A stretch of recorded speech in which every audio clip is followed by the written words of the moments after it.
Back in the summer of 2015, Nadine Skow was stabbed to death in the middle of the night by her ex-boyfriend while she was sleeping. Her neighbors would hear her screams and cries for help, but did nothing to intervene. While there is no law in Canada that compels a witness or bystander to help, it takes little to no effort to pick up the phone and call 911. And yet, nobody did. And when the details of her murder started to be made public, they were worse than anyone could have possibly imagined. For today's story, we're going back to the city of Edmonton, Alberta. Home to over 60 festivals annually, the Edmonton Oilers, and Canada's largest shopping centre, the West Edmonton Mall. Living in Edmonton was 38-year-old Nadine Skow. She had previously worked as a youth worker at the YWCA in the cities of Lethbridge and Red Deer before relocating to Edmonton. It was here that she worked for the Catholic Social Services as well as the Chimo Youth Retreat Center and was well liked by both the kids and the staff. Nadine loved her job and loved working with kids from troubled backgrounds. She also loved traveling and spoiling her baby niece. She was also excited about moving into a new condominium she had just purchased. Her apartment was all packed up, and she was ready for the move, which was scheduled for the day after she was found murdered. Her parents were Harvey and Helen Skow, who would say that Nadine was the kind of person who was born to help people. Nadine was close with her parents and would call them every day. So when they stopped hearing from her in August of 2015, they knew instantly something was wrong. They had been texting with Nadine on the evening of August 23rd. She had actually planned to stop by and visit them that evening, but canceled at the last minute. She had been away on a camping trip and just got back, but also had come down with a bad cold. So she stayed home that night, but texted back and forth with her parents and asked them to send pictures of her 3-month-old niece. But the next morning, her father would send her a text message and would never hear back from her. Her parents then tried to call her, but her phone kept going to voicemail. Nadine was an extremely reliable person, and it was unlike her to not show up to work without calling someone first. A few more days would pass without anyone seeing or hearing from Nadine. She wasn't responding to text messages and even missed an important meeting at work. Her family, friends, and co-workers were starting to grow concerned. On the morning of Tuesday, August 25th, Nadine's father called her co-workers and asked them to check up on her. 2 of them would go to her apartment building, and a neighbor would let them in. And what they walked in on, nobody should ever witness. The door to her apartment was unlocked, and her co-workers would be the ones to find Nadine's body lying face down on the floor of her bedroom. The scene was like something out of a horror movie. It was obvious that something awful had taken place. Blood was everywhere, all over the apartment, and multiple kitchen knives from Nadine's kitchen had been used for murder weapons. Her co-workers left and immediately called 911. But believe it or not, what police and first responders walked in on was even worse. The scene is probably one of the most horrific I've seen in my career as a police officer, and I've been to hundreds, probably a few hundred murder scenes. And that's the charge of indignity to a human body. I won't be able to obviously comment on exactly what was done, but I think that it's, unfortunately, it's going to be very shocking. The scene was so gruesome that Nadine's autopsy took 4 times as long as a standard homicide post-mortem. According to Alberta's chief medical examiner, Nadine's autopsy would be the most difficult of her career. She had been stabbed 101 times. Essentially, she had been tortured. Pretty much every part of her body had been injured. According to the autopsy report, 63 of the stab wounds were inflicted while Nadine was still alive, and court records would suggest that the attack could have lasted as long as 3 hours. She had also tried to fight her attacker off, with 30 defensive injuries to her hands and arms, and her left pinky finger was almost severed off. I wish that's where the worst of things ended, But it's not. So if you're squeamish, I would suggest fast forwarding a bit. As if 101 stab wounds weren't enough, her body had also been brutally mutilated. This wasn't just a murder. This was overkill. 5 of Nadine's organs had been removed from her body, including her ovaries and uterus. Her genitals were also mutilated, and her heart would be found pinned to a wall with a knife by first responders. A bloody letter A would also be found smeared on the bedroom wall in Nadine's blood. Blood spatter analysis would show that she was lying on her back in bed before being moved to the floor. One of the first responders would be so traumatized by the scene, they ended up going on stress leave. And now the police had to figure out who could have done this horrific act to a person with no enemies. None of it made any sense. Nadine was well liked at work, and she had a close circle of friends. There was also no issues with drugs or addiction or anything illegal. She lived a very normal life. She was described by friends and family as a strong woman who loved her job and was at the top of her game before she was murdered. Police interviewed neighbors in Nadine's building and were horrified to learn that at least 3 neighbors heard Nadine screaming for help for about 30 minutes. But nobody called the police. Why they didn't is anyone's guess. Maybe it was out of fear or shock or distrust of law enforcement, but nobody called 911 on the night Nadine was butchered. One neighbor would say they heard a loud thumping noise coming from Nadine's apartment around midnight on August 24th. And even creepier, the neighbor that lived across the hall from Nadine woke up around the same time to find a strange man standing beside her bed. He had walked through her front door, which didn't lock properly because the lock was damaged. She was very lucky to live through the whole ordeal. Before he could harm her, she would grab an umbrella and hit the man with it and started to scream. The man would run off, but this neighbor didn't call the police to report the incident.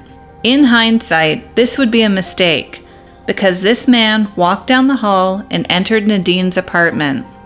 One neighbor who lived in the apartment below Nadine would clearly hear her say, quote, "Help me, he's going to kill me." And still, they didn't dial 911. She said she didn't know where the screams were coming from, although she heard them repeated 3 times 10 minutes apart. The cries for help were followed by the sounds of banging that lasted a half an hour in the apartment above her.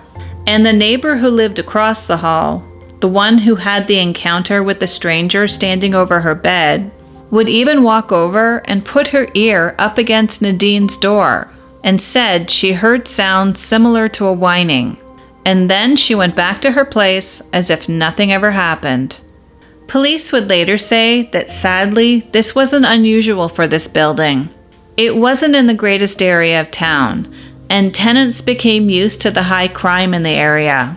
One former tenant said that even if someone called 911, it wouldn't have changed anything, because during the time she lived there, she had called 911 more than 10 times, usually about drug dealers and gun violence in the building. There was one night she heard 2 men who were known drug dealers fighting in the apartment next to her. They were threatening to shoot each other, and a family with young children lived across the hall. This happened in the middle of the night around 2 a.m., but police didn't show up until 7 in the morning. And so a homicide investigation would begin for this horrific case.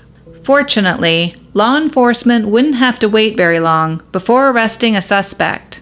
They would find Nadine's car close to her ex-boyfriend's apartment and immediately started surveillance on his building. Silva Koshwal would turn himself into police the next day around 6 p.m., telling an officer, quote, "I want to surrender myself. I killed my wife." Nadine's car keys would be found in his pocket, and her blood was found under his fingernails. Silva's DNA was also found on the knives he used to stab Nadine, as well as on her bedroom wall. Nadine and Silva had previously been in a long-term relationship together, although at the time of Nadine's murder, They were no longer a couple. They had split up in October of 2014, almost a year earlier. According to Silva, even though they were no longer together, they were still on good terms and had a friends with benefits type of arrangement. He would later deny killing Nadine, but police had more than enough evidence to charge him, and Silva would be charged with second-degree murder and offering an indignity to a dead body.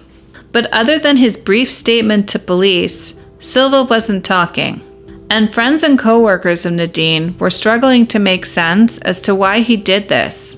Although Staff Sergeant Bill Clark would tell the media that the only motive that made any sense was domestic violence. Quote, "Definitely our victim had no issues with drugs or anything like that. All accounts, just a great lady, had a great job, and everybody liked her." While Nadine's life was in a good place, Silva's life was not so good, to say the least. But there was more to the story. Silva Koshwal should have never been in Canada at the time of Nadine's murder in the first place. He had a history of run-ins with the law and was scheduled to be deported from Canada in 2010. Koshwal was born in South Sudan and moved to Canada in 1997. He lived with landed immigrant status for 22 years and never became a Canadian citizen. In 2006, he would be convicted of assault and was sentenced to 9 months probation. 4 years later, in 2010, he would be charged and convicted of sexual assault and sentenced to 70 days in jail and 9 months probation, and had to register as a sex offender with the National Registry. But he failed to do this and was arrested again and spent another 30 days in jail for that offense. The Canada Border Service Agency first learned of Silva Koshwal in 2010, after he was convicted of sexual assault. Because of his sexual assault conviction, the Canada Border Service Agency issued a removal order to have him deported back to Sudan. But Silva would appeal the removal order, and it would be stayed by the Immigration and Refugee Board until January of 2016. He was apparently allowed to stay in Canada for the time being because he had strong family and community support and a steady job. Border services would be unable to force him to leave the country unless there was a breach of terms and conditions. Except he did breach his conditions and was still allowed to stay in Canada. The original deportation order was stayed for an additional 2 years because Silva breached the conditions set by the appeal panel by not applying for a Sudanese passport. He also failed to enroll in English as a second language training. If Canada Border Service Agency had been allowed to do their job in the first place, Nadine Skow would still be alive today. According to Koshwal's version of events, on the night of the murder, Nadine called him and asked him to come over and look after her because she was sick. The two would be seen together at London Drugs during the afternoon of August 23rd. Security footage from the store confirmed this. They purchased cold medicine, bubble bath, Tylenol, and soup. They returned to Nadine's apartment and she had a bath while Silva warmed up the soup for her. Nadine then fell asleep, and Silva said he cleaned up her apartment and then drove back to his place in her car. When he got home, he said he smoked crack cocaine and then walked back to Nadine's apartment around midnight. Surveillance footage from Edmonton Transit would capture Silva as he walked back. He then entered Nadine's apartment, which he left unlocked after he previously left, and then drank half a bottle of liquor and 1.5 bottles of wine. This is on top of the crack he smoked earlier, as well as taking an antidepressant and a sleeping pill. He apparently passed out on Nadine's couch watching TV, and when he woke up at 7 a.m. the next day, he found her dead on the bedroom floor. Even though multiple neighbors heard screams for help coming from Nadine's apartment in the early morning hours, Silva was apparently a heavy sleeper because he heard nothing and at first denied having any involvement in her death. He would only admit to finding her body in the morning, but thought someone else had killed her and that they might come back to kill him. But he couldn't explain to police why he left his stepmother a voicemail that night, saying that he wanted to join his deceased father, and he also couldn't explain why LRT surveillance video spotted Silva driving Nadine's car at 4 a.m. on August 24th. The nature of Nadine and Silva's relationship differed depending on who was asked, but Nadine's friends all agreed that the relationship wasn't a good one. Nadine was getting ready to move the next day, and some friends said that she had held back the details of where she was moving to from Koshwal on purpose. There were suggestions from other friends that he had been stalking her, calling her over 60 times a day. On the day she was murdered, Nadine and Koshwal had arranged to meet to exchange some furniture. She was moving on with her life, without him. Silva Koshwal would finally go on trial on August 20th, 2019, 4 years after Nadine had been brutally murdered. He had to have known it would be a waste of time to plead not guilty. His blood was caked under her fingernails and was found on the walls of her apartment. There was also an eyewitness, that neighbor who woke up to find him standing over her bed, as well as the surveillance footage. The only chance he had was for his lawyers to try for a not criminally responsible defense, claiming that he had a mental disorder due to his childhood growing up in war-torn Sudan. In order for him to be found not criminally responsible by the court, a judge or jury would have to find that the person was incapable of appreciating the nature and quality of the act according to the Criminal Code of Canada. Leslie Block, who was a forensic psychologist for the defense, had previously interviewed Koshwal for 11 hours and determined that he suffered from a pathological dissociation, as well as severe and complex PTSD from childhood that was never treated. While Silva was living in Sudan, a civil war and genocide had occurred, and according to Leslie Block, Silva had seen every type of carnage one should never have to see, including seeing a man beheaded and his cousin's murder. This untreated illness, according to Block, could have caused Koshwal to have a break from reality triggered by Nadine's plan to move out of the neighborhood and on with her life. These mental illnesses, the defense argued, could cause blackouts, hallucinations, and a trance-like state. Dr. Leslie Block also testified that in the days leading up to Nadine's murder, Koshwal was extremely paranoid. He was sleeping with an axe regularly, lacked critical thinking, and had difficulty viewing reality in a rational manner. The prosecution completely disagreed with the not criminally responsible defense, saying that if one of his symptoms was a trance-like state where he relived past trauma, why was this the first time this ever happened? And why did he perceive Nadine to be such a threat that he flew into a rage and butchered her to death?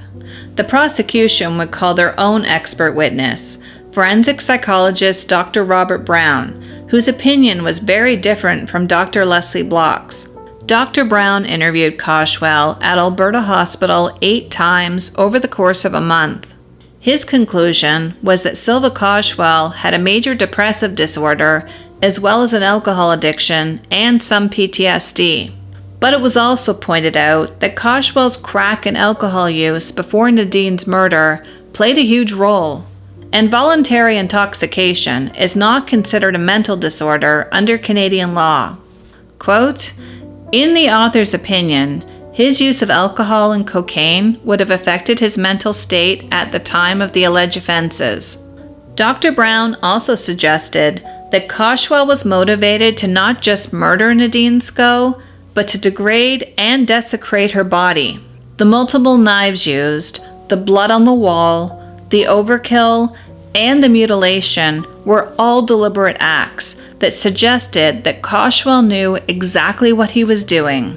If he was unaware of his actions, then why did he remove the SIM card from his phone and drive away from the murder scene using Nadine's SUV?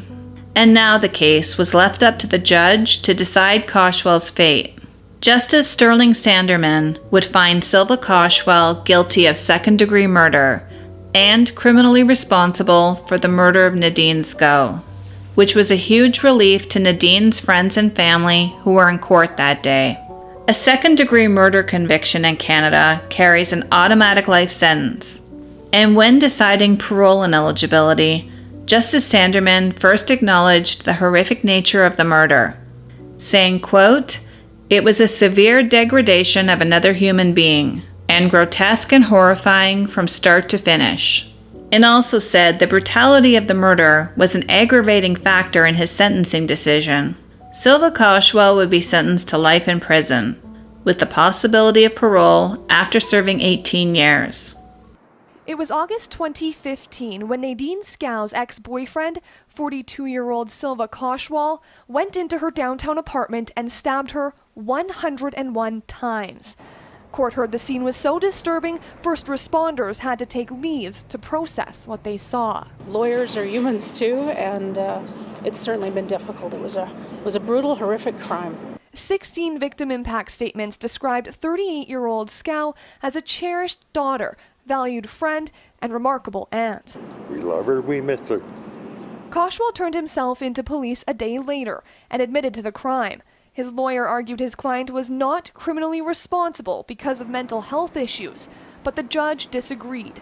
On Thursday, he said Koshwal's depressive post-traumatic stress disorder did not cause the stabbing nor the disfiguring that continued after Skow's death. Justice Sterling Sanderman described it as, quote, "a grotesque and horrifying incident from start to finish." On Wednesday, Koshwal addressed the victim's family, offering condolences. His words weren't acknowledged. My ears were deaf. Second-degree murder comes with an automatic life sentence, but the judge determined Koshwal will not be allowed to apply for parole for 18 years, less for time already served. I'd hoped for more, but I'm pleased with 18 years and knowing that Mr. Koshwal will be off the streets of Edmonton for a good long time. I wish I'd been able to convince Justice Sanderman for more time, but I'm pleased with 18. The victim's father agreeing justice was served. We got him. And that's good. One small silver lining to this story is if Silva Koshwal is lucky enough to be granted parole, he won't be allowed to stay in Canada. Not this time. He will be automatically deported to South Sudan at the end of his sentence. Thank you so much for watching and taking the time to hang out with me today. If you enjoyed learning about this case, please be sure to like and subscribe. If there's a case you would like me to cover in a future video, let me know in the comments section down below. To support my channel, you can go to Buy Me a Coffee if you would like to donate. Thanks again, and I will see you next time.